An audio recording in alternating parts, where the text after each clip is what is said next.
Look at that. Okay, cool. This is the first time I've actually been able to show all of the viz behind me. And you can probably see things have really changed behind me. You can see what's going on there. That was a massive upgrade. So I think what we'll do is we'll go through what's changed. A little bit of story time as to... Bearded Dragon is very active now that she's awake. Right, this will solve our audio issues now, won't it, Nugget, eh? What are you eating? What are you... What's that about? Anyway, so it's the first time I've actually had everything in order behind me, but it's been a real busy month or so. So we had the AHH conference, met Beardy Vet in person, met a whole load of people like Fran Baines in person. I bought the Thermal Zoo Pro off of Fran Baines, and it came with all her graphics and diagrams of all her testing and stuff, so that was cool. Right, so what we'll do is I'll figure a way to keep Nugget quiet. If I put her back in, she's just going to want to scratch at the glass and ask to come out because she likes to run around the floor.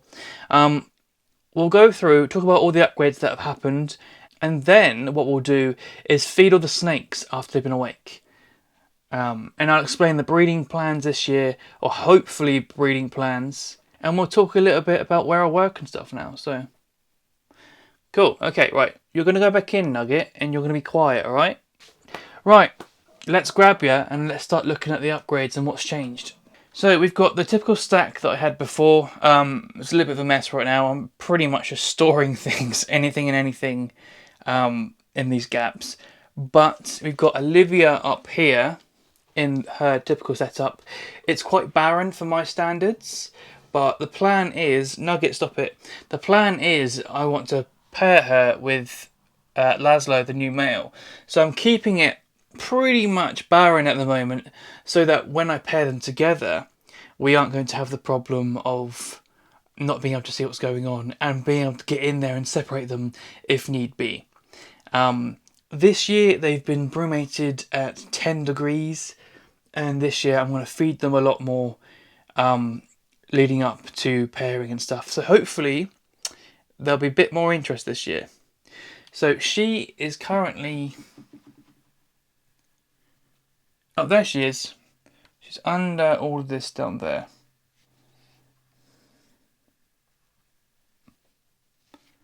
Hi.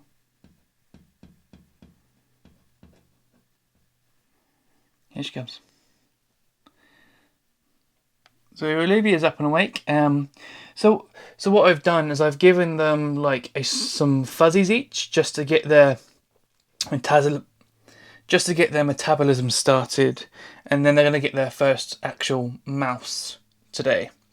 And then you've seen this setup before. This is Monty, the other male. I'm not going to pair Monty just because I'm showing preference to Laszlo, really.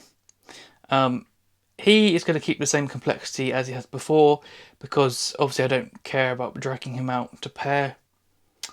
And we've got this bad boy, which you would have seen me convert to screen top using the custom Reptile Habitats screen conversion kit. So it's got the universal rock background, all three sides. I was going to film the process until I realised that it was literally just siliconing on sheets onto a bit of wool.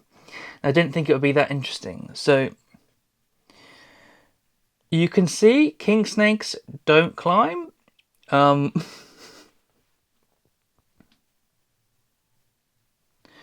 Right, so this up here is the spacer before you get to the next vivarium above.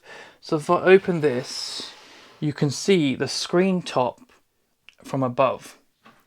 So what's really nice is that back rack wall, I've put the UV across it, and if I grab the solar meter and I measure each ledge, it's at like a 2.5 at the top ledge there, and it descends from each ledge downwards. So it's like a perfect array of choice of different UVIs for Charlie there. And then obviously I've got the basking lamp set to that little corner there on that rock, and on that log and stuff there. So it's not as complex as I would like it to be. I still want to get some more cork to really clutter it up, but at the moment he's doing just fine. He's not really worried about being out in the open. He's a really outgoing snake anyway. I mean, he charges you for food, so he's not really the shyest snake. But since I've upgraded him, I have not seen him on the floor much. I kid you not, he's been constantly up and about up there. Oh, sorry, let me just open this so you don't get much reflection. There we go. So he does dig tunnels under these flats, and you can see a bit of tunnel there. There's a bit at the back. You can see tunnels around those rocks over there. That's doing really well. He's really enjoying the lignin seal, so I do not regret this at all. I know a lot of people be like, oh, it's not that naturalistic looking. And like, in terms of welfare, for Charlie as an individual, he does better on shavings than he does on soil. And I found that for the other king snakes in my collection too. But look at that. I could not be happier with this setup. All of this was sent to me by Custom Reptile Habitats. So if you want to check them out, there'll be a link in the description or the pinned comment. But yeah, I cannot recommend these universal rock backgrounds enough. They're literally amazing. What I found really interesting is that up there on the basking spot, it's actually a 35 degrees Celsius basking spot. And he uses it. Even though slightly lower, it's like 27, which is what most people give for a basking spot for a king snake. And he's opting for 35 degrees. So Charlie's doing really well in there. He's absolutely loving life. I've literally seen him exploring non-stop for the past 2 days since I've set this up. So he's having a great time. And I literally could not be happier with the setup. No, there's no food, no food, no food. I'll feed you in a second. And then if we come up here, we have Laszlo in this big 3x2x2 custom reptile habitats enclosure. This is like the eco-friendly one where the walls are actually made of like this rice material, which I think is pretty cool. But if we open this up so you don't get any reflection, there's Laszlo. He's chilling, basking at 27 degrees there, I've just checked, at a UVI of about 1.5. Now again, quite barren in here, hide, a little bit of clutter, a little bit of climbing opportunity. I've not really gone mad with him because, again, I'm going to be taking him out to pair and stuff, so the things that I'm going to try and breed this year, I've kind of dialed back on the complexity for, keeper access. It's just about being sensible with it. But he actually has the Thermal Zoo Pro, like the big light unit. He doesn't actually have the basking bulbs on right now because it tends to overheat this setup. It is a little bit of overkill, but I wanted to own it and I wanted to play with it. And in terms of temperatures, he's doing alright. I tend to swap things around now and again. In the morning, I'll only switch on the basking lamp, and then at midday, I'll maybe turn off the basking lamp and then rotate to the Jungle Dawn and UVB because I'm making sure he's having access to all the wavelengths I can give him throughout the day without overheating him. But yeah, he's at 27 degrees there, but in the far corners it goes down to 23, 24. Yeah, he's having a good time. And he's just chilling.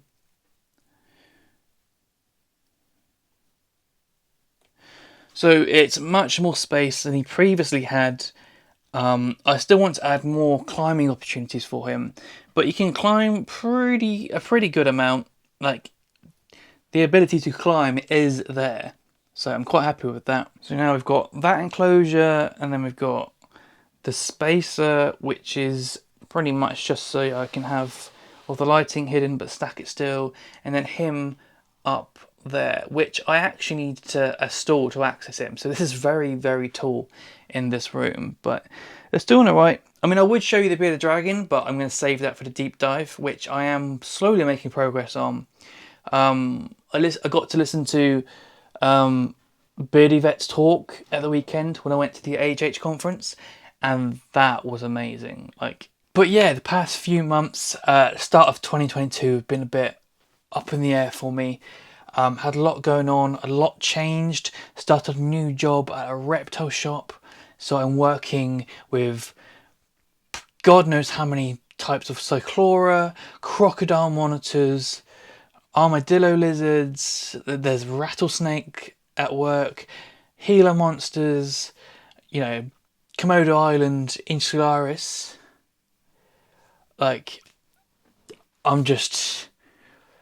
My life is reptiles at the moment. So actually finding the time to research at the moment has been quite difficult.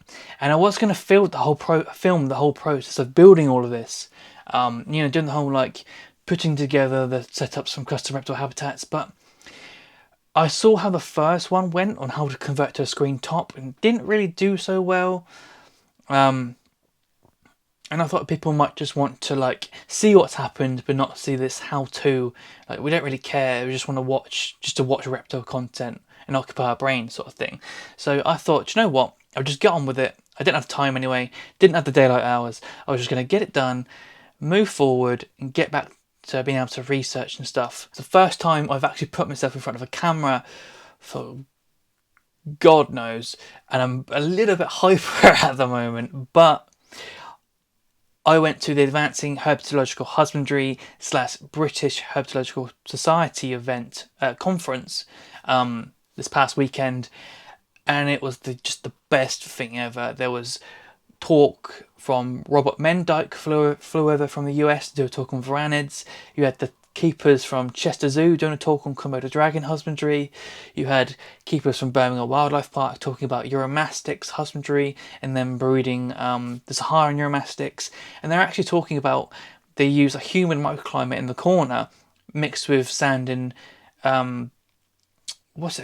cocoa fibre. And these Uromastyx actually have a plus 80% humidity burrow, as well as them spraying down the rocks for them to drink from, as well as having a water bowl. So all these videos you see on YouTube, don't give a Uromastyx water, it's going to kill over and die. So then I saw that, came away from that conference, went to work, and I sprayed down some Uromastyx, and I watched them drink. And I was like, okay. I mean, they all had water anyway. I don't subscribe to not giving things water. I think you should give things water, even if you never see them use it. That's my philosophy, personal philosophy anyway. But then I saw that, and it's just past week has been this whole whirlwind of just inspiration, because I kind of lost that reptile buzz for this last few months, and this conference this weekend has completely just spiked everyone's inspiration. I mean, I got to meet Francis Coschieri for the first time. He gave a brilliant talk on coach whips, and it was one talk in particular, citizen conservation. Basically, it's a new initiative in Germany where they own animals. You have to apply, and you have to go through a whole learning process and do an actual sit-in written exam to prove that you can look after these animals. They will then give you X species or individuals of animals for you to care for, and then you are part of that stud book, and then they technically still own the animals, you're just looking after them, and they'll tell you this individual needs to go there, this needs to be traded there, and then you manage it like a stud book, like a zoo, which I think is really, really cool. But then they also pay the vet bills. So if you wanted to keep a certain species, but not necessarily deal with the vet bills, and you want to contribute to actual conservation work, you can essentially act like a mini zoological collection and keep those animals and breed them, and they pay all the vet bills. It's just that kind of inspired everyone. And then the Beardy Vet talk. Oh god, I have thought about. Yeah, you're out. I basically thought about nothing but bearded dragons for the last few months. I'm trying to work on this bearded dragon deep dive, and then to actually meet. Can you stop scratching me? to actually meet Beardy Vet in person and talk about some things that I was thinking about, that I've inferred from some studies and stuff, and it was really cool. There is a paper that I can't get, which is apparently brilliant, by Judith Adams, and I think there's only a physical copy in the Sydney Library or something that cannot be legally distributed without her permission, and she's like 80 odd and no one can find her to contact her, so don't know if she's alive or not, but I can't access that. So that's the one thing I can't access. But the deep dive is well underway, and you're going to get a massive upgrade, aren't you, mate? Eh? So basically what the plan is that it's going to be like story time, take you through the flow of learning everything, and then as things come up that are relevant to husbandry, I will change things in Nugget setup so that you can see the science, but also the implication of that, like in the everyday keeper's home sort of thing. So hopefully that will make the information go in a bit better for people that find it for the first time, and that's what I'm really looking forward to. And plus, just getting you a massive upgrade, eh? You deserve it, after all. So, big plans underway. I think you can actually watch all the talks soon. I think Advancing Herpetological Husbandry, the Facebook group that I admin with others far smarter than I, the videos for the actual lectures or talks, we're going to call it, presentations, will eventually become available. And it's really, really worth watching the Beardy Vet one, especially. I'm probably going to try and get access to that and then use snippets of that in the Bearded Dragon Deep Dive, just so it's like really, really in depth. I mean, this video is going to be like 40 minutes to an hour long. It's going to be mental. And the thing that I'm liking at the moment is that I'm talking to people in person every day, and I'm starting to get better at trying to get information across in a way that is actually digestible to the normal person. I mean, I'm a bit compulsive obsessive with reptiles, and I'll read every study ever on a bearded dragon apparently. So the way that I learn is definitely different to the way other people learn. So I'm getting better at trying to get that information across, which I think is really cool. We should be talking with Dylan, and we're going to organise this month's Keeper Chat. And if you don't know what Keeper Chats is, it's the Patreon show that I and Dylan Parent from Animals at Home run, where we once a month we all jump on a Zoom call and just talk reptiles for 2 hours or whatever. And it's the chance where you can just talk to Dylan and ask him whatever you want, or talk to me on a call and ask me whatever you want. And we tend to have guests on as well. So we've had Francis Coschieri, we've had Francis Baines on, we've had lots of people on that have previously been guests on the Animals at Home podcast as well. So it's people's chance to just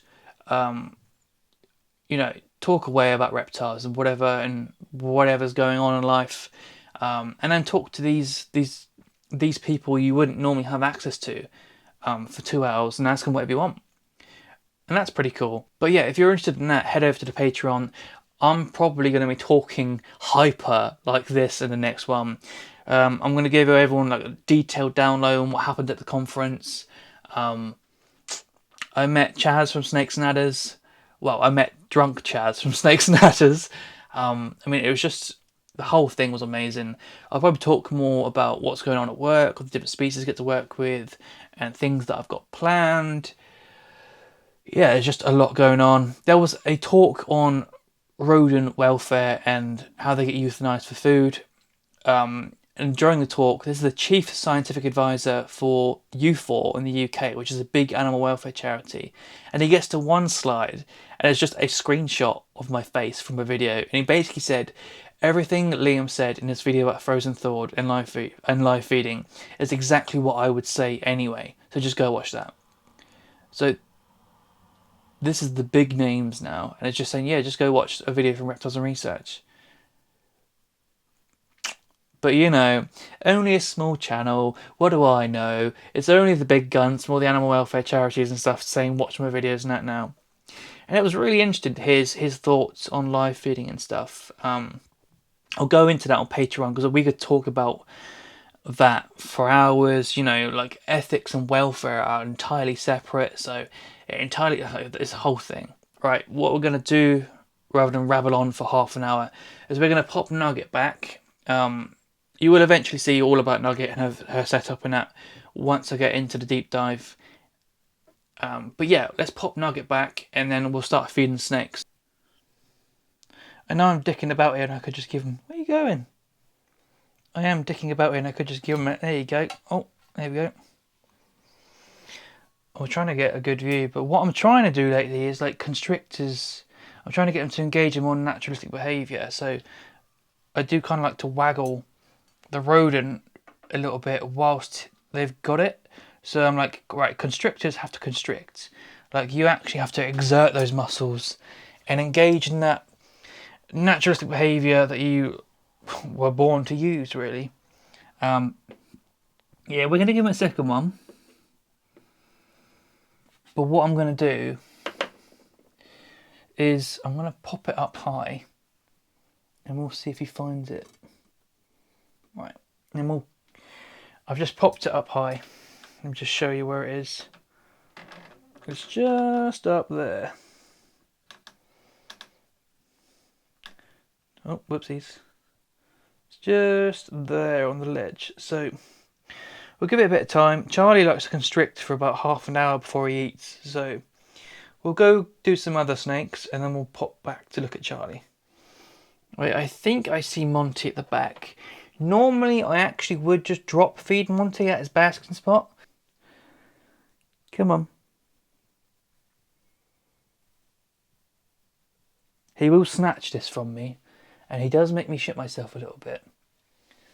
Because he is in general has a nervous disposition, which means he snatches, which means I have like a arm jerk reaction to it.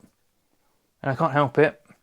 I'm not actually scared of the snake, it's just the fast movement makes me automatically pull my arm back, and it's a real pain. Where are you? There you go. Monty, up here. Up here, Monty. Come on. I can see its head, and it's not where I'm aiming the camera, but I'll try and bring him over.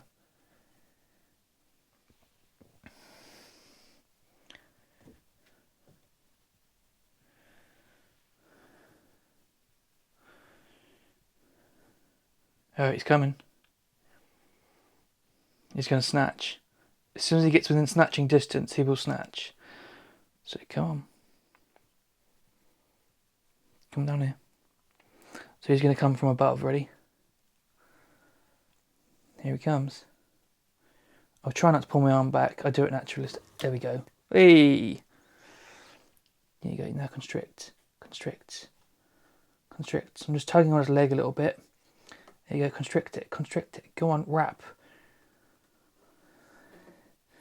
He's wrapping a little bit, but I want him to actually... Here we are. We've got him there with his jumbo mouse. He's not really constricting, really. He's kind of half constricting. And then straight here, we've got Charlie, still with that one rodent that he's still not started eating.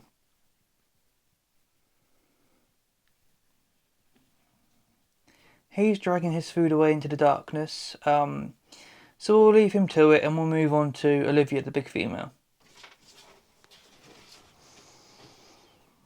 So you can see Olivia here can smell the rodents in the air. She's getting quite excited. She's cruising and looking for food. Again, king snakes don't climb, but you know.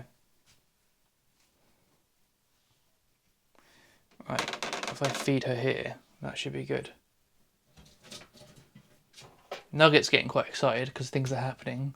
She's like, I want to be involved. Alright, no snatching my fingers, please. We'll give you this big one, right? Alright. Where are you? I can't even see where she is. Oh, she's going this way. Come on. Come on, you can smell it.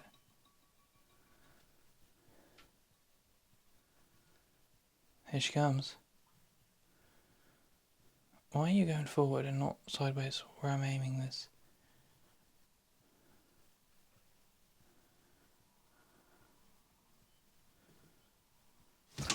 Oh, bloody hell. Okay, I don't need to make her constrict. She is, she's constricting. She has the mouse down there.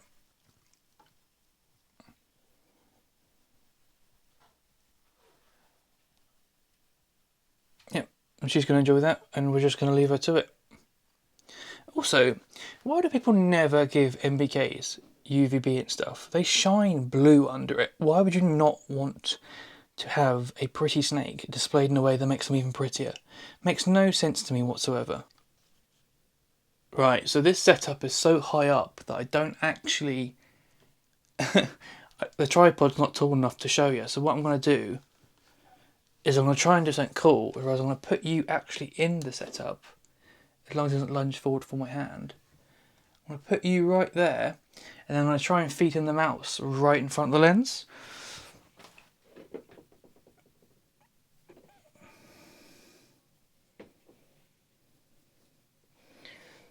And I'm going to try my best not to drip mouse over the camera.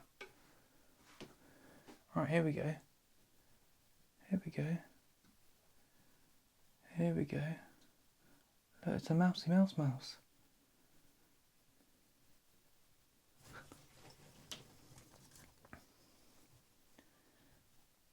I wonder if that was a cool view. I can't see you, so we'll see if that was cool. I think it's going to take him a very, very, very long time to actually find that mouse. So I think we're going to end it here. Like I said, head over to Patreon if you want to, you know, talk for 3 hours on a Zoom call and join Keeper Chats and talk to me and Dylan. If you want to be involved in that, head over to Patreon. And I'll leave a link somewhere. Yeah, very, very good mood lately. Everything is on the up for me. Loads of opportunities. Now I just want to crack on and get some good videos out again.